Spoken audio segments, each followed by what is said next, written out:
But at least I still have my balls, Your Honor. I heard my lawyer emit a low hiss, and out of the corner of my eye saw his glare directed at me. I thought a guy on an hourly rate as huge as he would have a little more self-control than that. He'd warned, or rather, begged me to stop saying that phrase, citing that we risked losing public sympathy. Public sympathy apparently sways judges into handing out shorter sentences. But I knew something that my overpriced mouthpiece didn't. From my handcuffed spot in the dock, I had a better view of the judge than him. I'd seen the quickly hidden smile the first time I'd used the phrase, the smile and the automatic glance at the victim of my assault, sitting glowering at me from his seat at his lawyer's table. I guess the judge didn't like the jerk either. "Can I have another word with my client, please, Your Honor?" "I doubt it will do much good, Mr. Perkins. Your last 3 words with him certainly haven't." This time, the judge openly grinned at me while my lawyer came over and whispered, "I didn't like the guy. I was down to earth. He was a snooty prick. I'm a what you see is what you get kind of guy. He's a condescending jerk. Given a choice, I wouldn't have hired him, but the choice wasn't mine. He was there courtesy of my best friend, Dave. Was Dave stupidly wealthy with a fortune to squander on my hopeless defense? No. Dave was in the same comfortable but not extravagant lifestyle that I was, or should I say used to be, until I was locked up 8 months ago. No, my overpriced butter wouldn't melt in his mouth, my daughter's name is Portia and rides a horse, representative was being paid for by an oversubscribed GoFundMe account organized by Dave. Seems a lot of people don't like the guy I'd attacked either. When the news of the wealth of my GoFundMe account hit the media, my victim started his own, to great fanfare. That backfired on him something chronic. It seemed that because of what he did to provoke my assault, he wasn't very popular. I, on the other hand, was, if you believe all the fan mail I was receiving. And I had my balls. After begging me once again not to use the provocative phrase, my guy retreated to his table and we both faced the judge again. "Mr. Freeland, your representative is right. Your victim deserves more sympathy and respect than you're giving him." The judge answered. Once again, the glitter in his eye, which only I could see, due to the closeness and angle, belied the literal meaning of his words. "I'm terribly sorry, Your Honor. I thought I was just stating the facts. I own a set of testicles. The guy I caught having intimacy with my soon-to-be ex-wife does not, unless he keeps them in a box that is—" This time the look the judge immediately gave me told me I was going too far, but it quickly softened again. I decided to shut the hell up. "Now, Mr. Freeland, as I was saying, you have pleaded guilty to assault occasioning actual bodily harm, which carries a maximum sentence of 8 years in prison." No. Please don't repeat what you said last time." We both glanced at the prosecution table, where the jerk just went red with embarrassment or rage again. "Thank you, Mr. Freeland. Now, your lawyer has argued that at the time of the assault, you were suffering from temporary insanity and cannot be held responsible for your actions. The psychiatric assessment the court ordered seems to indicate that you're as sane as the next man, but as the psychiatrist points out, temporary insanity is a—" At this point, the judge consulted his notes. "Stimulus-driven autonomic phenomenon." I remained silent, for once heeding my lawyer's advice only to answer questions. "We've heard the victim impact statement, so before I sentence you, Mr. Freeland, can you look me in the eye and tell me your story again, please?" "Certainly, Your Honor, or what I remember of it anyway," I answered. I paused and looked out at the gallery where my wife was seated. She lowered her eyes. She'd been absent from the court when the story was told last time, hoping to save embarrassment, I suppose. She must have had no idea the story would be repeated today. She must be in a dilemma, I thought. Decisions. Should she run away again or stay? Stay to show me how supportive she was, in the hopes I'd forgive her and take her back. Fat chance. She would have to face alone the humiliation and public shame of being caught cheating in the full glare of the public spotlight. My wife, Some friends and I were having a pleasant evening in a bar when Ballless over there, sorry, the so-called victim, just waltzed up to my wife and asked her to dance. Because he didn't follow the proper etiquette by asking me if I minded, I wasn't happy about it, but didn't make a big deal of it. She had 2 or 3 dances with the Jack, then came back to the table, and I thought everything was good. That was until she disappeared a little later. It turns out she'd gone off with the guy she'd danced with. I stopped to calm myself. Even after all this time, the memory of my wife's devastating betrayal still made me wild.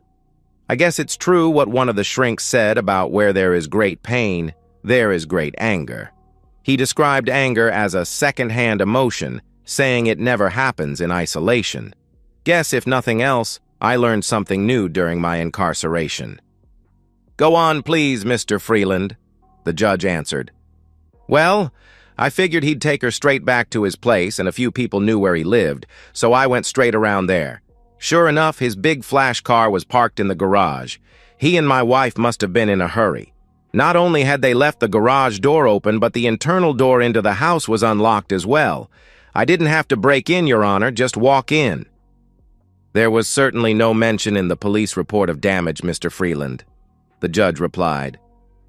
"You'll have to forgive me, Your Honor, but my memory gets increasingly hazy from this point. I do remember getting angrier and angrier as I walked through the house looking for them, and I vaguely recall reaching the base of a staircase and hearing noises coming from what I assumed was one of the upstairs bedrooms. I'm sorry, but that's it. I don't remember anything after that until the police turned up. One minute I was at the bottom of the staircase, and the next the police were there. I'm really not sure if the pictures I have in my head for that 15-minute period of time are real, or what the police that interviewed me say must have happened." I battled to maintain a baffled expression on my face, while the judge looked at me lingeringly.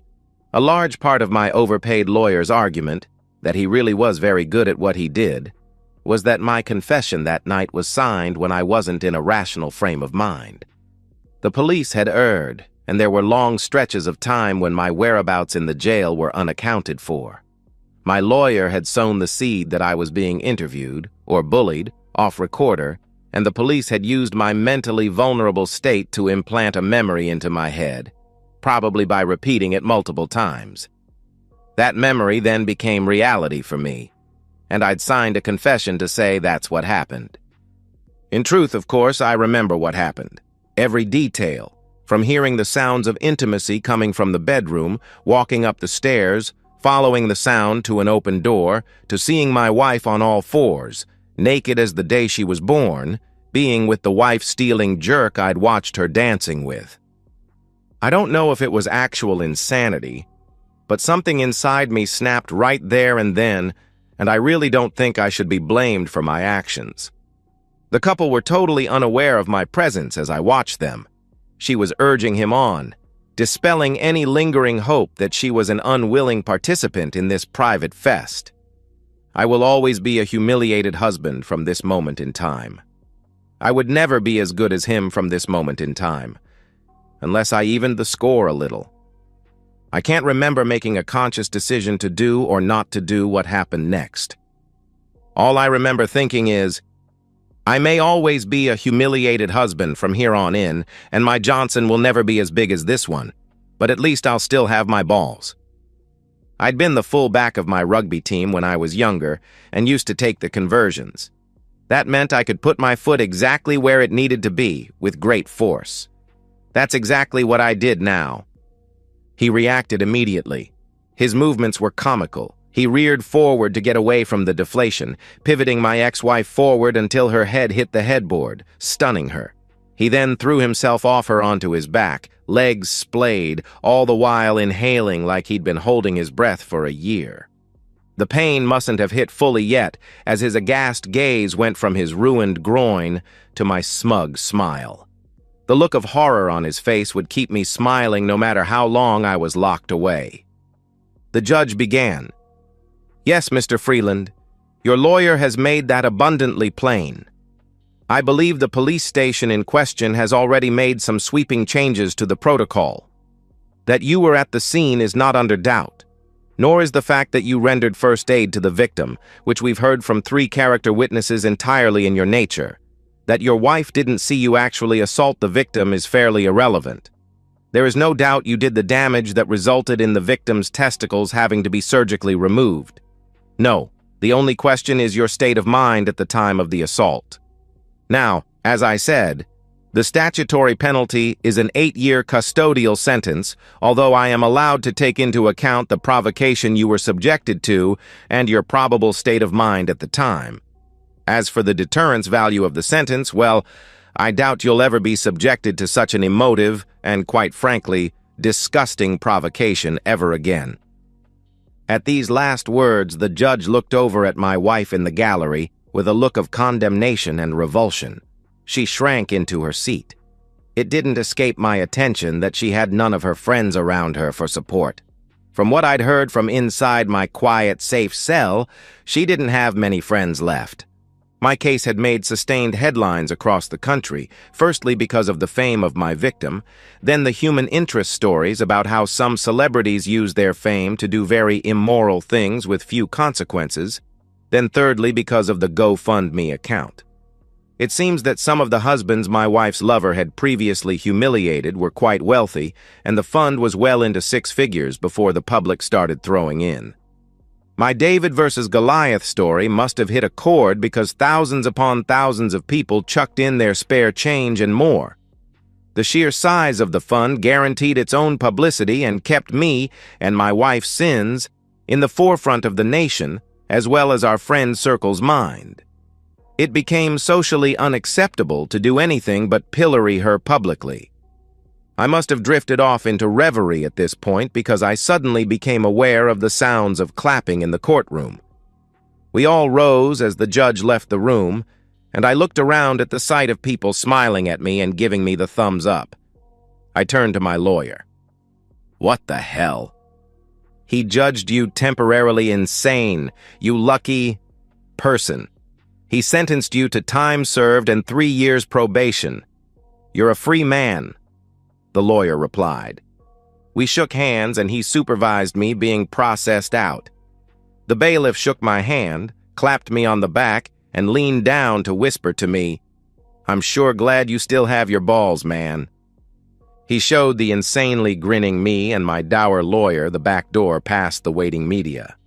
Once outside, I thanked my lawyer, and we went our separate ways. Turning the corner at the courthouse steps, I looked toward the front entrance and saw a pack of reporters waiting inside, although I believe clan is the collective noun for hyenas.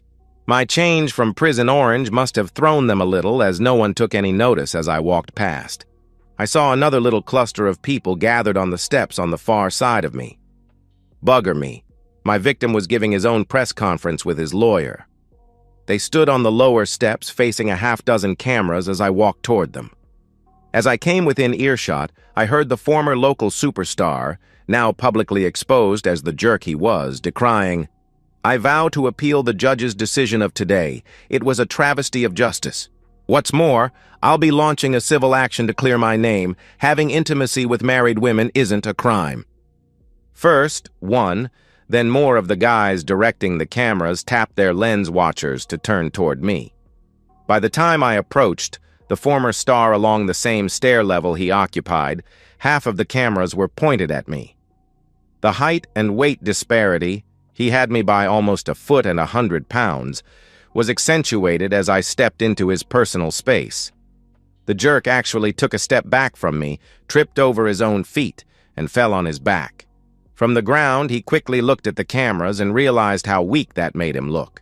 I gave him my best smile. "Good luck with the appeal and the civil suit. Win or lose, I'll still have my balls." He turned bright crimson red. The headlines in the local papers the next day were as funny as hell. Variations on the theme of "Husband keeps balls," "Ballsy little guy stands up to disgraced pro footballer," even "Lavaliere loses his balls again." All the extra publicity ensured my GoFundMe balance just kept climbing, and I retained the best civil lawyer I could, hoping he would limit the damage of my inevitable loss. I waited, 1 month, then 2, but the expected service never came. Finally, one night I found out why. I was having a quiet beer at my local bar on my way home when a large guy stood behind me. I knew he was large because of the shadow he cast over me. He asked me not to turn around but explained that he worked with a men's support group that helped wronged husbands. Members of their group had a quiet chat with Lavalier, and he'd decided not to sue me. I didn't press the guy on why Lavalier came to that conclusion, but if my new, shadowy friend's buddies were all the size he was, I can easily imagine. I offered to buy my new friend a beer, but he declined, so I just thanked him and respected his wishes to keep facing the bar until he made it to the door. It's nice to have friends, even if you don't know them. I watched Mark's career with interest after that. He was quietly dropped from the major league he used to be the star of and ended up in a minor league. The media estimated his earnings were down more than 90%. He made the news just once more about a year later. It was one of those programs late at night that interviewed ex-celebrities. A friend recorded it for me. Lavalier was bleating on in a noticeably higher-pitched voice about the unfairness of it all.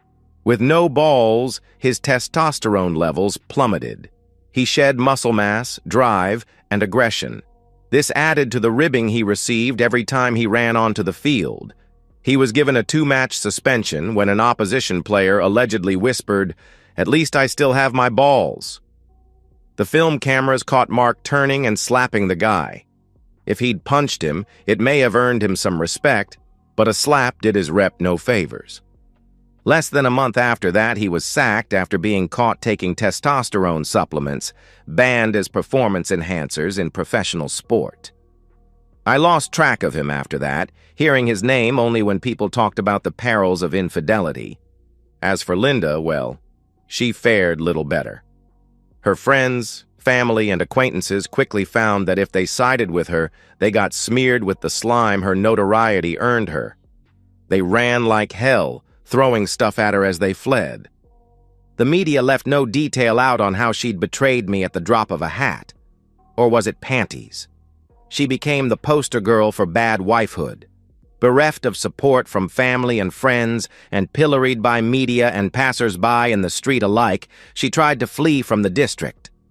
My family lawyer, you guessed it, the best that money could buy, stopped her from removing the kids from my proximity. In desperation, she turned to alcohol for relief. When her children, home alone, rang me to report that she'd driven through the roller door of the garage and they couldn't wake her up, I made sure the police beat me there.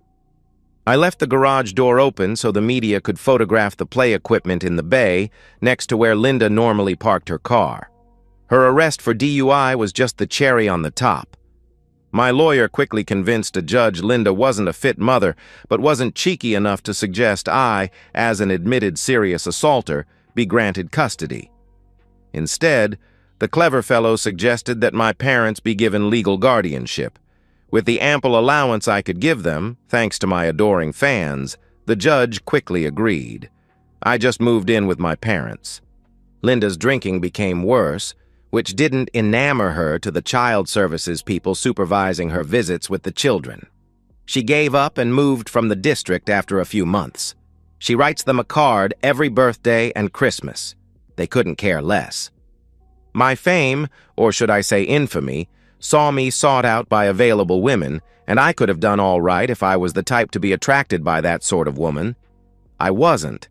I did eventually meet a lovely woman. Actually, that word doesn't do her justice. I'm in awe of her. She fled Ukraine with 2 small children and her nieces.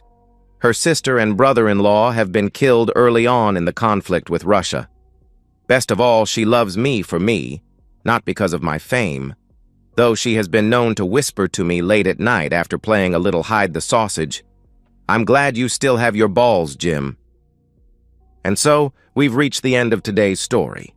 Was it what you expected, or did it take a twist you didn't see coming?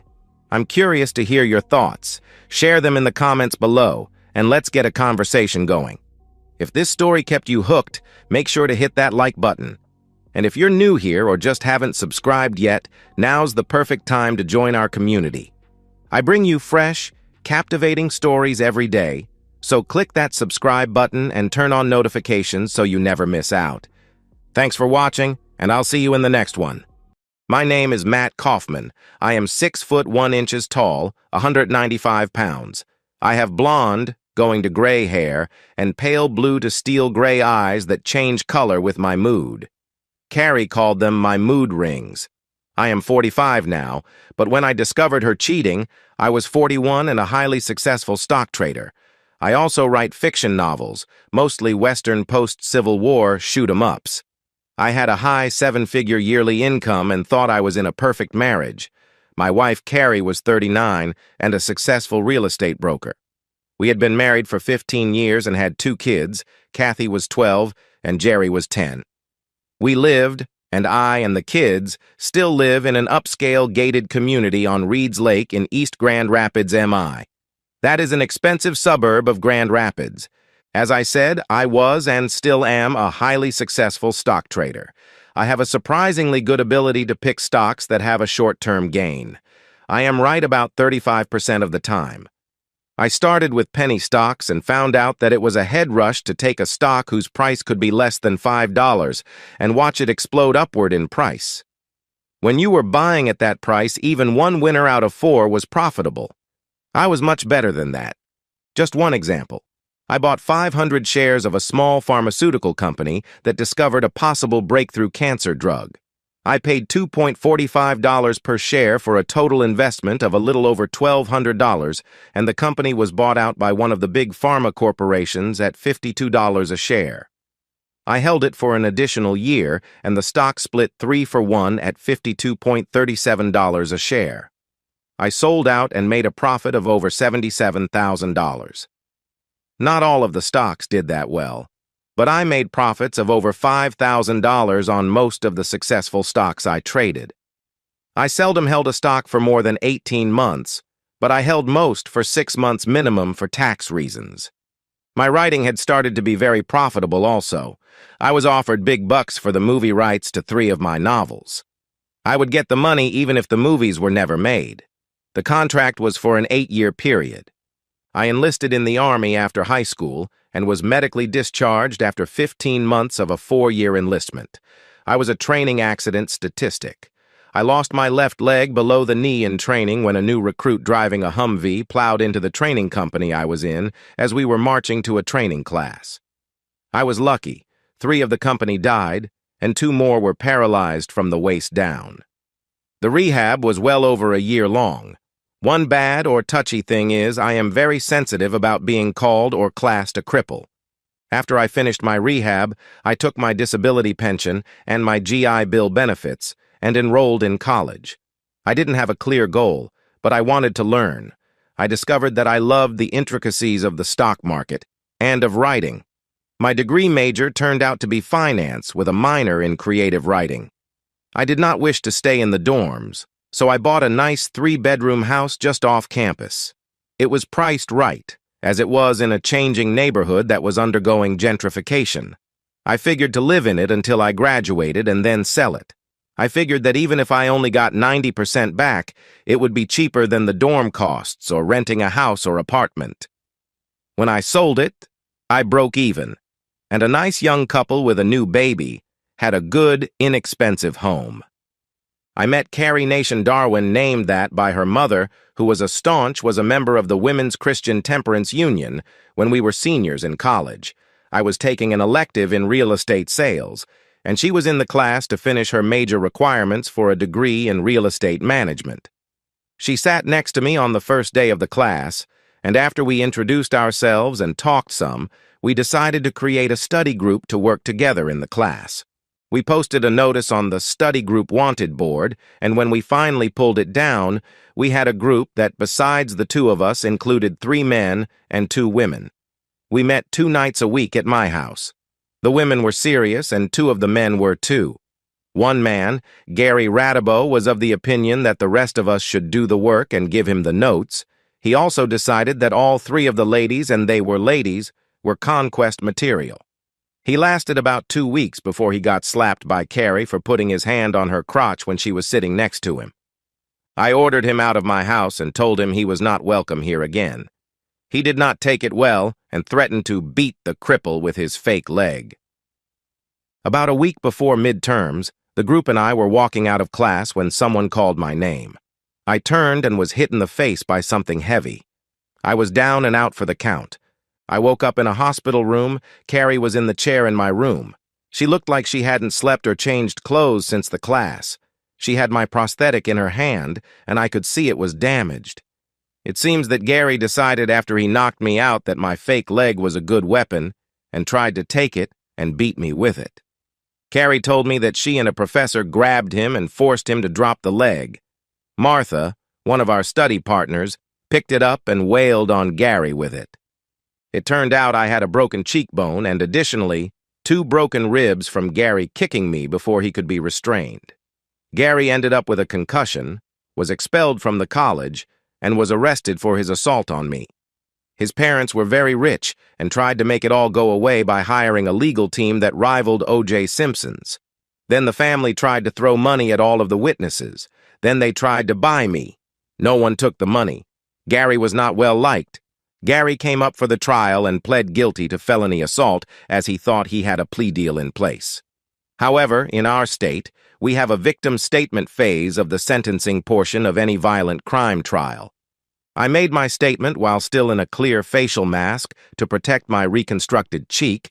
Think of the pro basketball players and their protective masks for broken noses. And I detailed what had made Gary seek to hurt me and asked for at least some jail time. I told them how he had taken my prosthetic and was going to use it as a weapon while I was on the ground. Then I played the school security camera footage that showed Gary striking me with what appeared to be an axe handle. He got 24 months in jail. I filed suit against his trust fund, and they threw a wheelbarrow full of $100 bills at me. I got several $1,000,000 and all legal and medical expenses.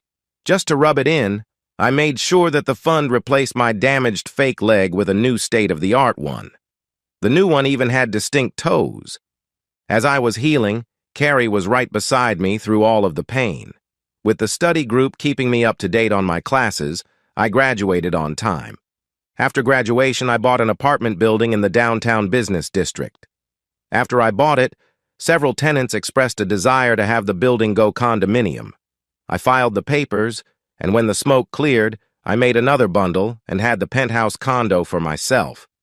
Carrie got her real estate sales license, and I got a job in a brokerage house. We dated for 6 months, and I asked her to marry me. She said yes.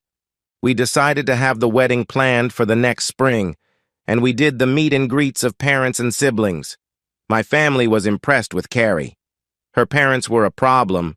At least one of them was a problem. Her father shook my hand with a smile on his face. Her mother was a pinched-faced, angry woman who said that she had big plans for her daughter. She told both of us that those plans did not include being married to a cripple. Carrie did not make any protest about her calling me a cripple. I left and did not wait for her. The following weekend, Carrie came to my condo and asked me if we were still engaged. I hotly responded, "I don't know.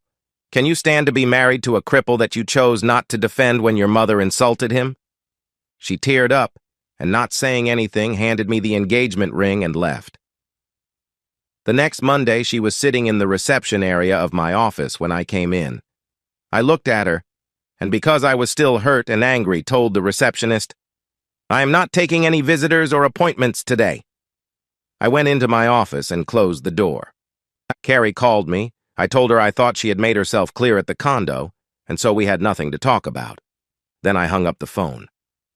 When I got to my condo that evening, I could smell something cooking before I got in the door. Carrie was in the kitchen, and she was slamming pots and pans around as if she had a really good mat on. I went into my bedroom and changed clothes, took off my company leg, and put on the repaired plain one. I went back out, and Carrie was sitting at the kitchen table crying. The stuff on the stove was burning, and the smoke alarm chose that moment to go off. I turned off the burners, turned on the exhaust fan, and pulled the battery out of the smoke detector. I turned as Carrie put the condo key on the kitchen table, got up, and headed for the door. I intercepted her and sat her back down at the kitchen table. "You are not going anyplace until you get yourself calmed down." I am sorry for the way I was mean to you this morning at the office, and when you called me, but you never tried to defend me when your mother spouted her anger and venom. I was hurt. I was also very angry, and if your mother had been a man, I would have punched her." She sat there for a good 5 minutes, still sobbing. Finally, she said, "Matt, I was shocked and didn't say anything because I couldn't believe my mother would say that. I knew she had a rich second cousin she wanted me to marry, and I had told her I detested the slime bucket. After you left, my dad came over and slapped my mother and called her a harridan, and he packed up and left.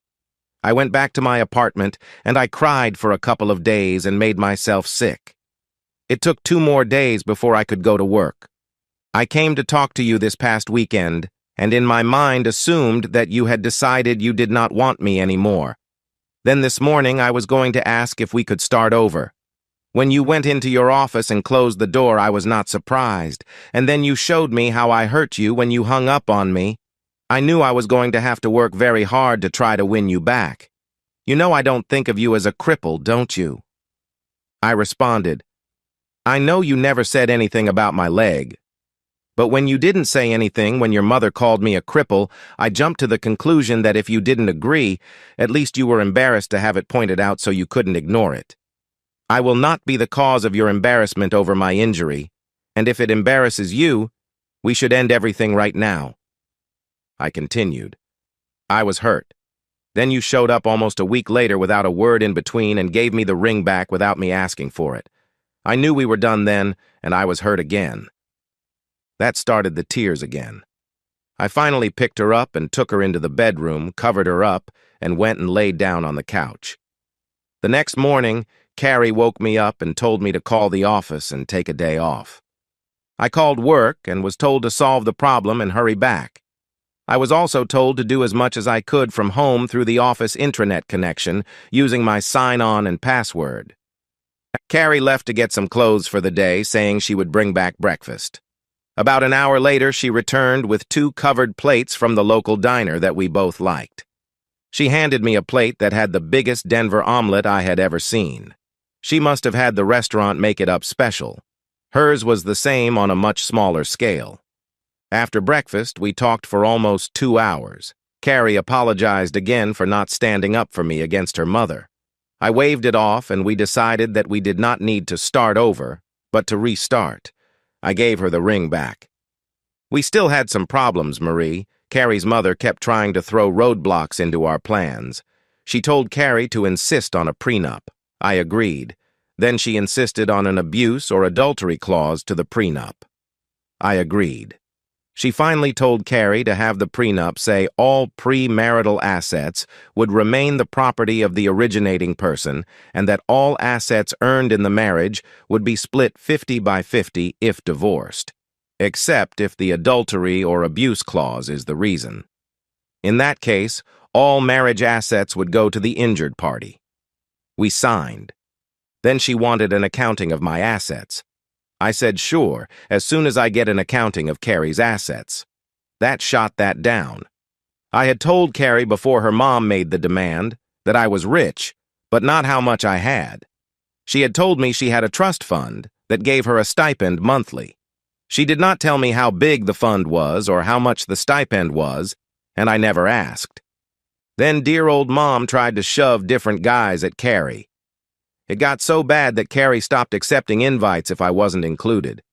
We never went over there. The final attempt was when Marie told Carrie she would not be at the wedding. Carrie said, "That is your choice. My father has agreed to walk me down the aisle, and his new lady can stand in for you." Marie said okay, she would come. Just when I thought the roadblocks were over, Carrie informed me that her mother claimed that I was seen in a motel with another woman. I asked if she believed that. She said she didn't know. I took off the engagement ring and showed her the door. I decided I did not need the drama and definitely did not need the distrust. A week later, I got a letter from Carrie. "Matt, I am so sorry for doubting you. When I pressed Mom for the dates, she told me one of the dates and times was when we were at dinner together. I know I messed up again, but I was being bombarded with those claims from my mother. I finally started having doubts. I love you, and I am sorry that I let my insecurity and my mother make me doubt you. If I do not hear from you, know that I know you never were a cheater or a liar. You were the best man I have ever known, even better than my own dad. Again, I am so sorry. Carrie. I read the letter and thought an appropriate response was required. I was still very angry and hurt. Miss Darwin, in case you did not understand the significance of my removing the ring I gave you, let me spell it out plainly. I will not marry someone who doesn't trust me. I will not marry someone who believes lies from somebody she knows dislikes me. I will not marry someone who would allow her future husband to be insulted. Does that make things clear?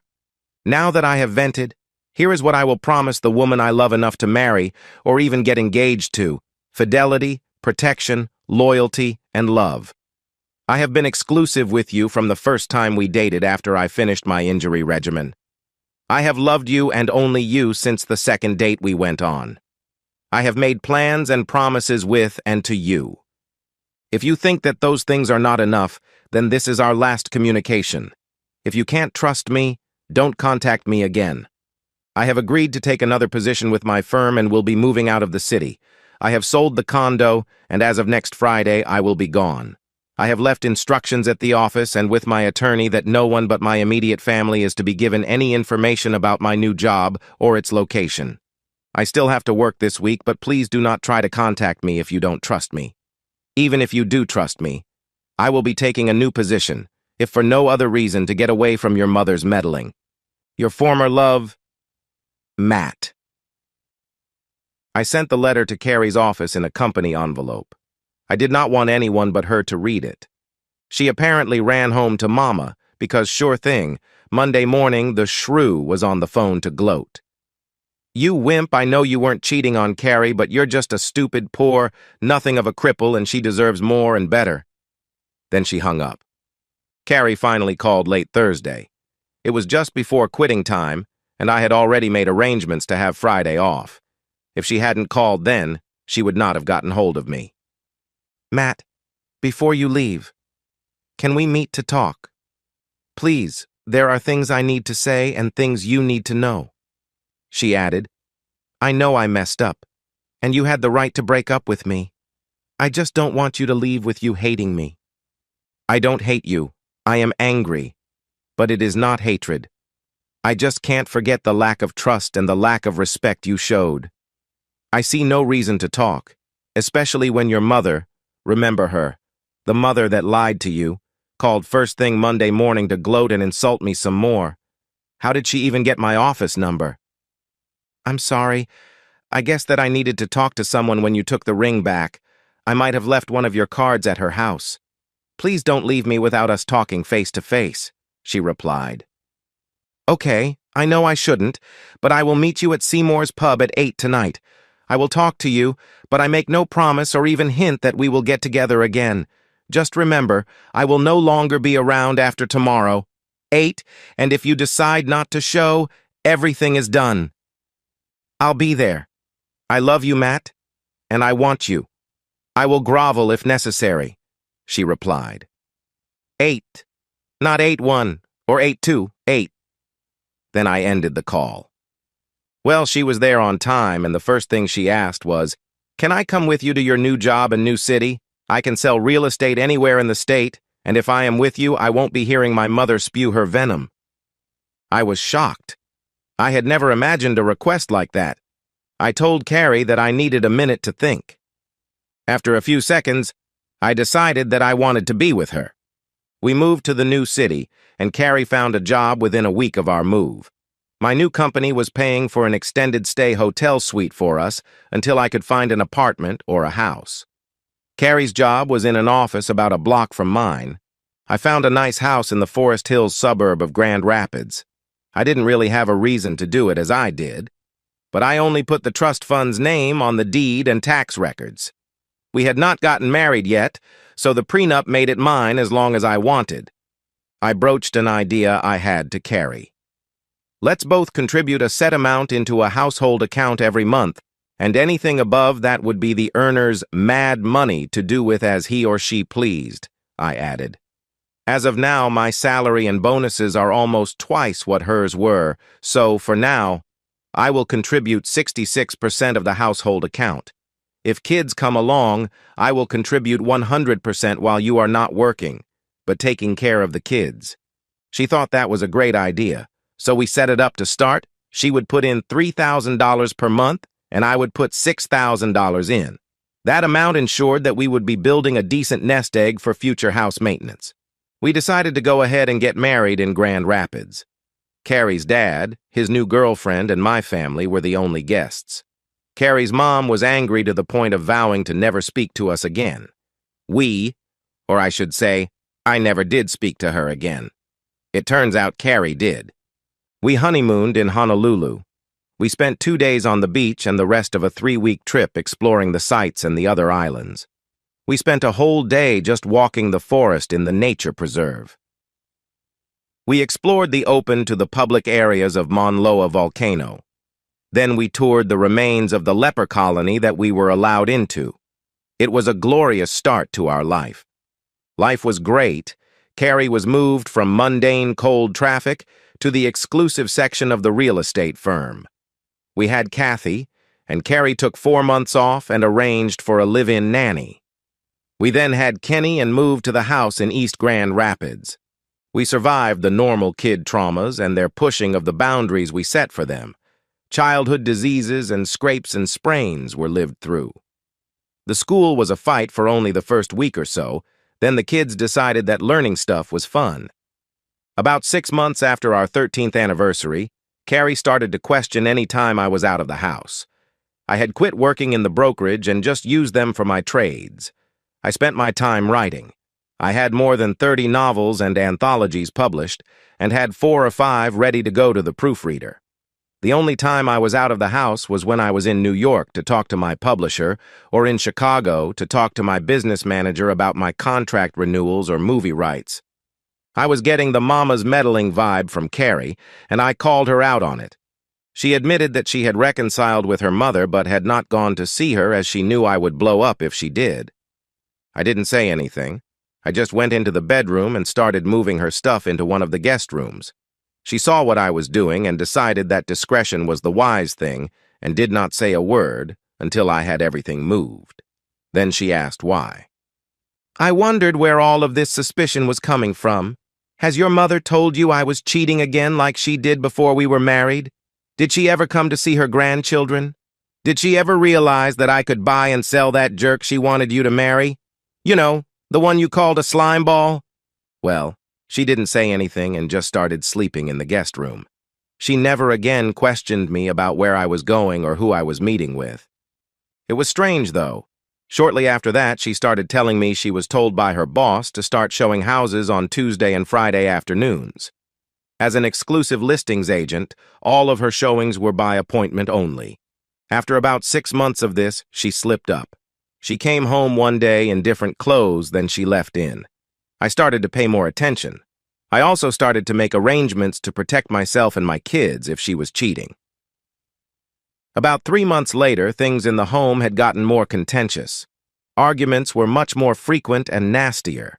The final straw came when she said angrily, "You can't even work like a normal person. Being an author and writing fantasies for the masses to devour is perfect work for a cripple, I hope." She stopped right there, as she knew she had stepped over the line. I reached out to her and turned her toward the door and pointed. "If I am not to your liking, it is 17 steps to that door. Don't let it hit you in the back during its closing. Call me a cripple again, and you can go home to Mommy." I decided to do some investigating. About 2 weeks after the cripple comment, I decided to follow her on Tuesday. She went from lunch to a Motel 6 on the South Belt Line, 28th Street. There she met with her mother and the slime ball. I started to follow her the next Friday, and no mama, but 2.5 hours with one of the guys from our college study group. This went on for a month. Same motel, most of the time the same room, just 4 different men, including one of my cousins. A real womanizer with a 3rd wife and 5 kids. I was sitting in Denny's restaurant on a Tuesday afternoon watching the Motel 6 across the parking lot. My wife's car was parked next to my cousin's. I had watched them both go in the same room an hour ago. This particular time was the 5th time that I knew of. It was also the 4th different man she had met alone in this particular motel in the last month. One of the men was her office manager, George Wilson. One of the other men was the second cousin of her mother, the one she called a slimeball, who also worked in the same real estate office. The 4th was Tom Morton, one of the guys from our college real estate study group. She had even brought him to our house once, at least. Every Tuesday and Friday, she was there at the motel when she was supposedly showing houses. This time, I would have a semblance of revenge. I called the prearranged number and said, "Room 107 again. Greg Kaufman is today's victim." I watched as 2 cars pulled up, and a young lady got out of one of them, and a photographer got out of the other. The girl knocked on the door while the photographer was taking pictures through the undraped window. The girl had her phone on so I could hear. Carrie came to the door but only showed her face while hiding behind the door. The girl was wearing a recording device. "Are you Mrs. Matt Kaufman?" "Yes, I am." "How did you get this address information?" she replied. "Your husband, Mrs. Kaufman, you have been served. Is Mr. Greg Kaufman in this room with you?" "You obviously know he is," Carrie said with a snarl. Then she turned to the inside of the room. "Greg, get your back over here and take what this child needs to give you." He came to the door. "Mr. Greg Kaufman, you have been served." Then turning back to my loving, cheating wife. "Mrs. Kaufman, a Mr. Wilson, and a Mr. Claremont from your real estate office are being served as we speak.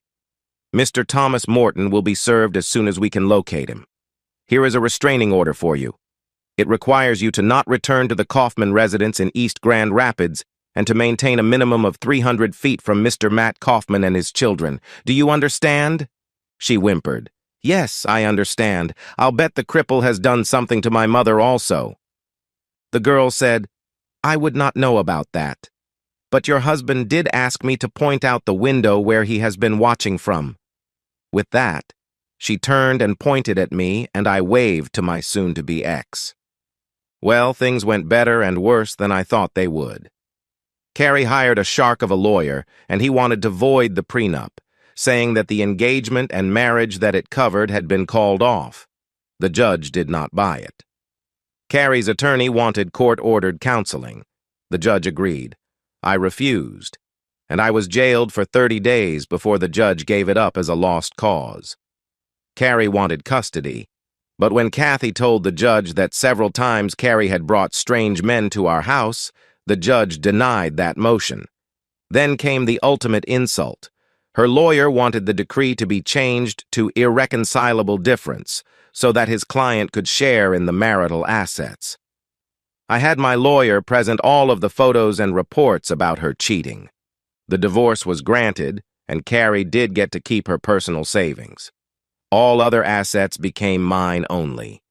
She got unlimited visitation as long as a court or child service official was present, and she could not take them overnight or out of state.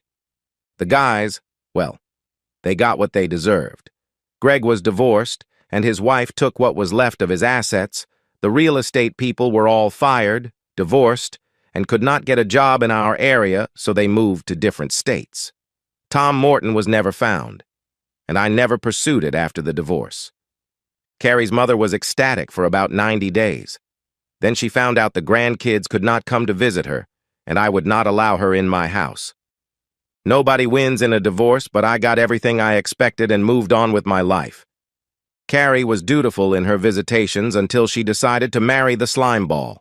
Then they moved to the West Coast, and we have not had a card letter or phone call since. And that's the end of today's story. If you enjoyed it, please give this video a thumbs up and drop a comment below. Your support helps the algorithm push my content further. If you're new to the channel, don't forget to hit that subscribe button. It really helps me keep creating more stories for you. Thanks for watching, and I'll see you in the next one.